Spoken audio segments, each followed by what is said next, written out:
અનુરૂપસિંહ કરીને છે અને રાજદીપસિંહ કરી છે, એના વિરુદ્ધ મને નિવેદન દેવાનું કહેતા હતા. અને સંજયભાઈ છે અને જીવ જોખમમાં હતો અને આ લોકો મારી પાસે મારો ઉપયોગ કરીને મને ખોટું બોલાવવા માટે મને નિવેદન તૈયાર કરીને દેતા હતા. પોલીસ વાળાને બધા ભેગા મળીને, વકીલ ને બધા એના લોકોના ભેગા મળીને, આજે જયરા છે અને એ લોકો છે એના બધા ભેગા મળીને મારી વિરુદ્ધ મને આવું નિવેદન દેવા માંગતા હતા કે આજે સાચી. તો ભાઈ નમસ્કાર મિત્રો, સ્વાગત છે આપણી યુટ્યુબ ચેનલમાં. તો દર્શક મિત્રો, અત્યારે જે અમિતભાઈ ખૂંટનો જે કેસ હતો, તો આ કેસની અંદર મિત્રો અત્યારે સૌથી મોટા સમાચાર, આ કેસની અંદર મિત્રો અત્યારે સૌથી મોટો જે વળાંક છે એ અત્યારે સામે આવ્યો છે.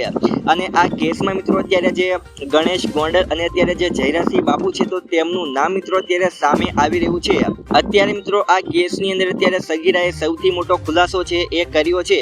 તો શું છે મિત્રો સમગ્ર મામલો, આપણે મિત્રો આગળ વિડીયોમાં થોડીક ચર્ચા કરીશું. તો વિડીયોને તમે છેલ્લે સુધી જોતા રહેજો.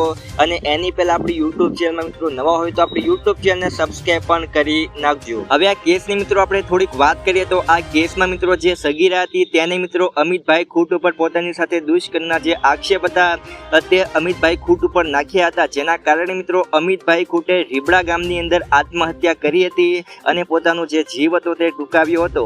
અને અમિતભાઈ ખૂંટે મિત્રો આત્મહત્યા કર્યા પહેલા એક સુસાઇડ નોટ હતું તે પણ લખ્યું હતું. અને સુસાઇડ નોટમાં મિત્રો એવું લખવામાં આવ્યું હતું કે હું અનિરુદ્ધસિંહ રીબડા અને રાજદીપસિંહ રીબડા આ બંનેના ત્રાસથી હું આત્મહત્યા કરું છું. અને બીજું મિત્રો જે સગીરા હતી તેનું પણ નામ લખવામાં આવ્યું હતું, જેના કારણે મિત્રો જે અનિરુદ્ધસિંહ રીબડા અને રાજદીપસિંહ રીબડા છે તો તેમની ઉપર મિત્રો શંકા જાતી હતી. પરંતુ અત્યારે મિત્રો સગીરાએ કોર્ટની અંદર અત્યારે એવું નિવેદન આપ્યું છે કે હું અનિરુદ્ધસિંહ રીબડા અને રાજદીપસિંહ રીબડાને ઓળખતી નથી, તેમને કોઈ દિવસે મળી નથી અને ગણેશ ગોંડલ અને જયરાસિંહ બાપુના ત્રાસથી તેમના દબાવથી મેં આવું નિવેદન આપ્યું હતું તેવી કબૂલાત છે એ મિત્રો અત્યારે આ સગીરાએ કરી છે. તેને એવું કહ્યું કે હું અનિરુદ્ધસિંહ રીબડા અને રાજદીપસિંહ રીબડાને ઓળખતી નથી. આ સગીરાએ એવું કહ્યું કે ગણેશ ગોંડલ, જયરાસિંહ બાપુ જાડેજા અને ગોંડલ પોલીસના દબાણના કારણે મેં આ નિવેદન છે એ આપ્યું હતું.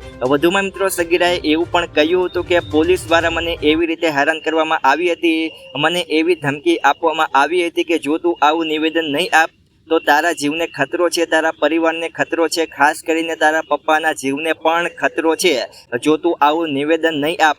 અને વધુમાં મિત્રો તેમને એવું પણ કહ્યું હતું કે જો તું આવું નિવેદન આપીશ તો આખી જિંદગી તારો ખર્ચો અમે ઉઠાવીશું. હવે સગીરાના મિત્રો આવા નિવેદન બાદ ત્યારે શંકાના દાયરામાં જે જયરાસિંહ બાપુ છે તે પણ મિત્રો અત્યારે હવે ઘેરાયા હોય તેમ લાગી રહ્યું છે.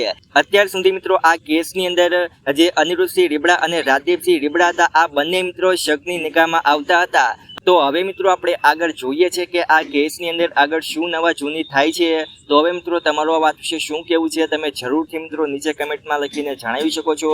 અને વધુમાં મિત્રો તમને એ પણ જણાવી દઉં કે આ તમામ માહિતી હું તમને સોશિયલ મીડિયા અને ન્યૂઝ આધારિત આપી રહ્યો છું. આપણી મયુર માહિતી યુટ્યુબ ચેનલ મિત્રો કોઈ પણ જાતની પુષ્ટિ કરતી નથી.